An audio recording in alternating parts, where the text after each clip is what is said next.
once again have my dog right beside me, so he might make some noise, but he's not too loud. I personally really enjoy reading in these videos, and since things have been so hectic, I figured it would be nice to just read again. So that's what we'll do for now. Something not so crazy.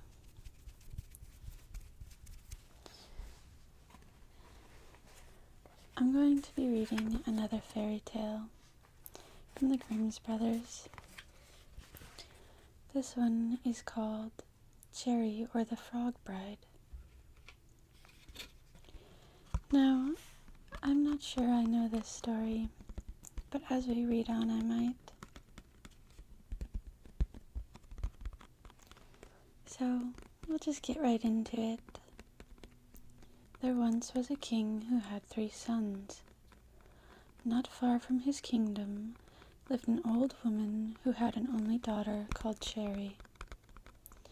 The king sent his sons out to see the world, that they might learn the ways of foreign lands, and get wisdom and skill in ruling the kingdom that they were one day to have for their own. But the old woman lived at peace at home with her daughter, who was called Cherry, because she liked cherries better than she liked any other kind of food, and would eat scarcely anything else. Now her poor old mother had no garden and no money to buy cherries every day for her daughter, and at last there was no other plan left but to go to the neighboring nunnery garden and beg the finest she could get of the nuns. For she dared not let her daughter go out by herself, as she was very pretty, and she feared some mischance might befall her. Cherry's taste was, however, very well known, and as it happened that the abyss was fond of cherries as she was, it was soon found out where all the best fruit went, and the Holy Mother was not a little angry at missing some of her stock and finding whither it had gone. The prince, while wandering on, came one day to the town where Cherry and her mother lived.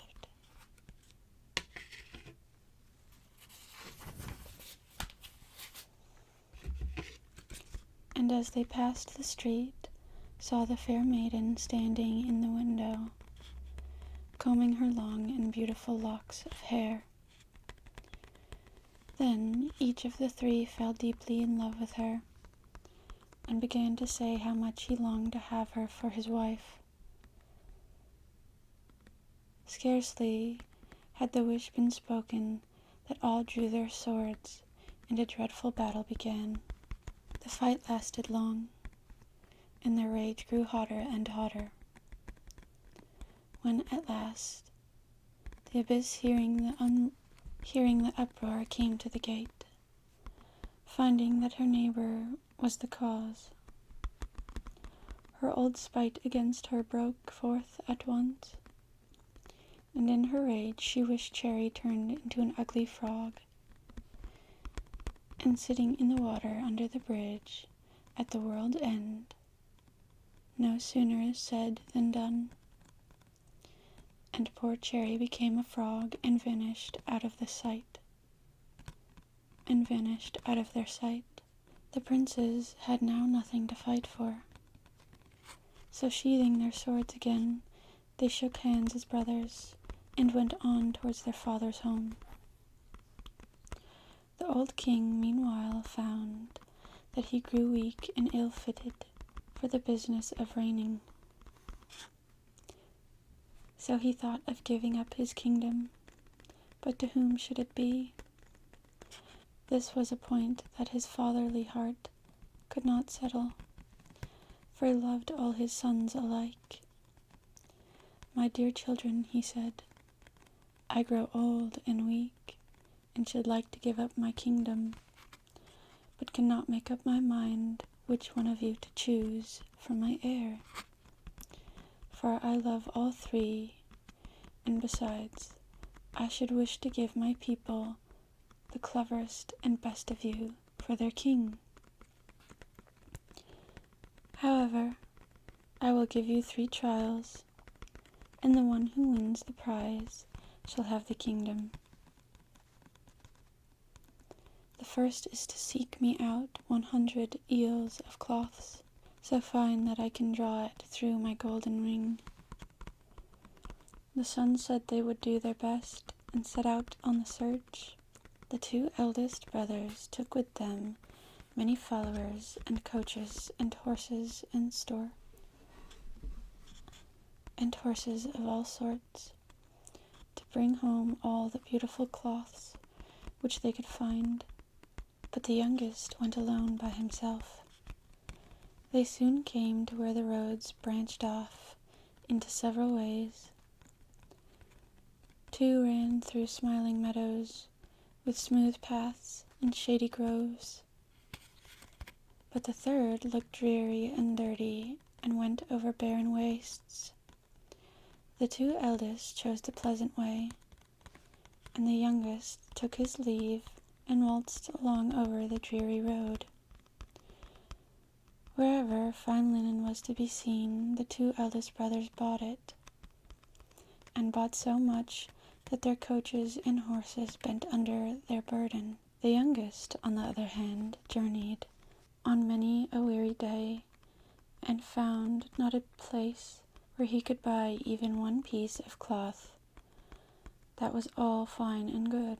His heart sunk beneath him, and every mile he grew more and more heavy and sorrowful. At last he came to a bridge over a stream, and there he sat himself down to rest and sigh over his bad luck, when an ugly-looking frog popped its head out from the water, and asked with a voice that had not at all had a harsh sound to his ears what was the matter. The prince said in a pet, silly frog, "Thou cannot help me." "Who told you so?" said the frog. "Tell me what ails you." After a while the prince opened the whole story, and told why his father had sent him out. "I will help you," said the frog. So it jumped back into the stream, and soon came back dragging a small piece of linen not bigger than one's hand, and by no means the cleanest in the world. However, there it was, and the prince was told to take it away with him. He had no great liking for such a dirty rag, but still there was nothing in the frog's speech that pleased him much.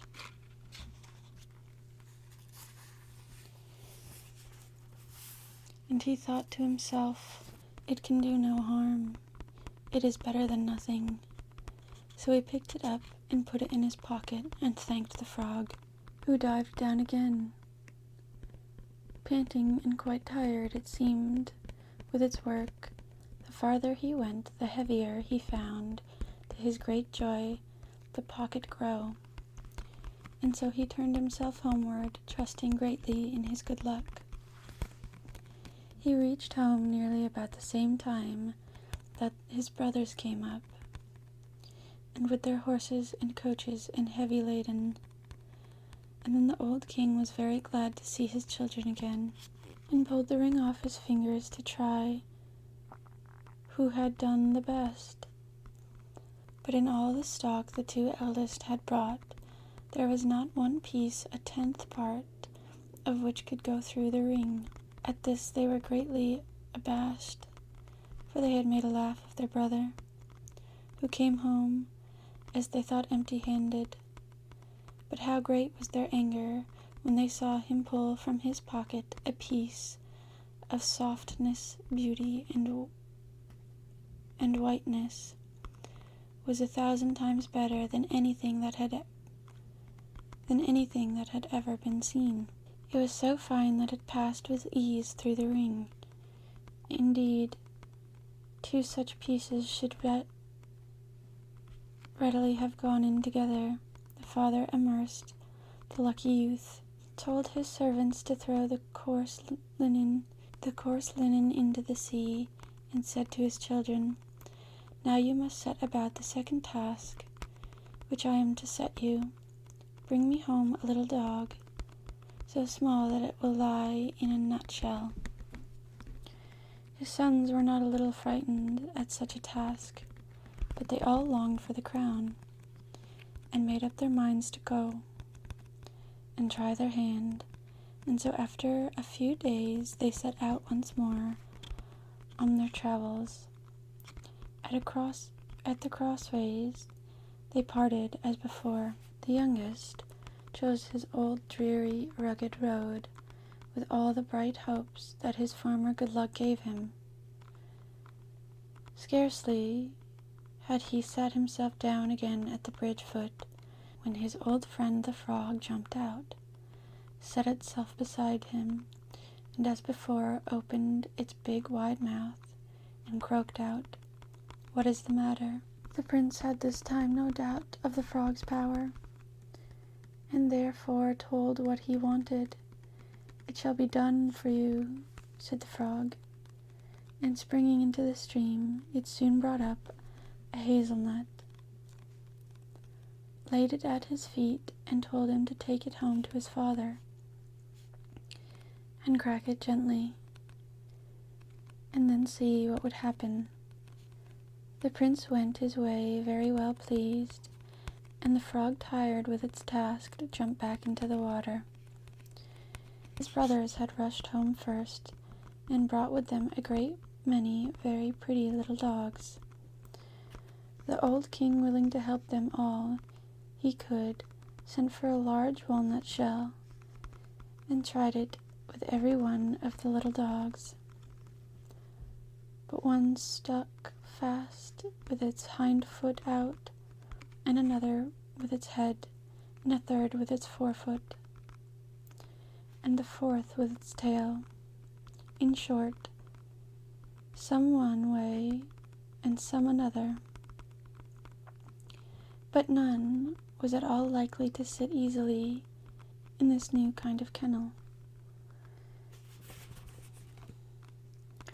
When all had been tried, the youngest made his father a dutiful bow, and gave him the hazelnut, begging him to crack it very carefully. The moment this was done, ran out a beautiful little white dog upon the king's hand, wagging its tail, fondled his new master, and soon turned about and barked at the other little beasts in the most graceful manner. To the delight of the whole court, the joy of everyone was great, and the king again embraced his lucky son, and told the people to drown all the other dogs in the sea, and said to his children,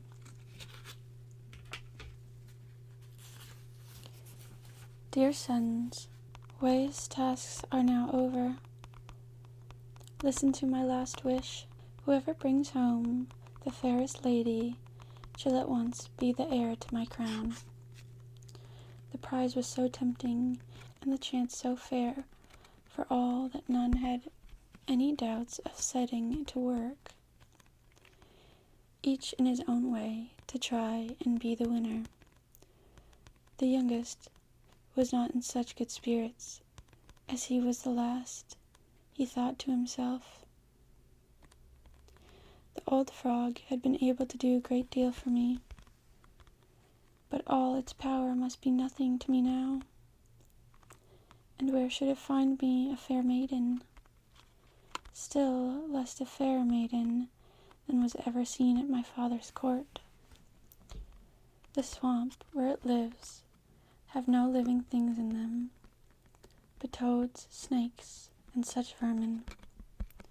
Meantime he went on and sighed, as he sat down again with a heavy heart by the bridge. "Ah, frog," he said, "this time thou canst do me no good." "Never mind," croaked the frog, "only tell me what is the matter now." Then the prince told his old friend what trouble had now come upon him. "Go thy ways home," said the frog, The fair maiden will follow hard after, but take care and do not laugh at whatever may happen."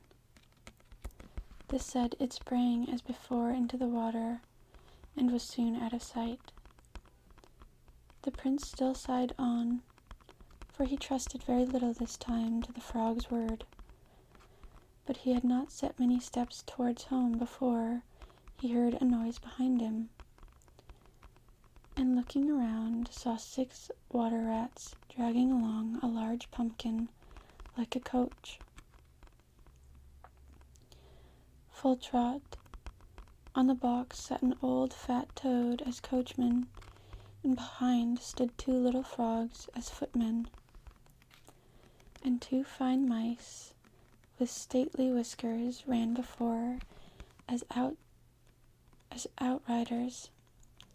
Within sat his old friend the frog, rather mishappened, and unseemingly to be sure, but still with somewhat of a graceful air as it bowed to him in passing, much too deeply wrapped in thought as his chance of finding a fair lady whom he was seeking to take any heed of the strange scene before him. The prince scarcely looked at it, and had still less mind to laugh. The coach passed on a little way, and soon turned a corner that hid it from his sight, but how astonished was he, on turning the corner himself, to find a handsome coach and 6 black horses standing there, and within the most beautiful lady he had ever seen, whom he soon knew to be the fair Cherry, for whom his heart had so long panted. As he came up, the servants opened the coach door, and he was allowed to seat himself by the beautiful lady. They soon came to his father's city, where his brothers also came, with trains of fair ladies. But as soon as Cherry was seen, all the court gave her with one voice the crown of beauty. The delighted father embraced his son and named him the heir to his crown, and ordered all the other ladies to be thrown like the little dogs into the sea and drown. Then the prince married Cherry and lived long and happily with her, and indeed lives with her still, if he be not dead. Well, that was a rather interesting story. I did like it.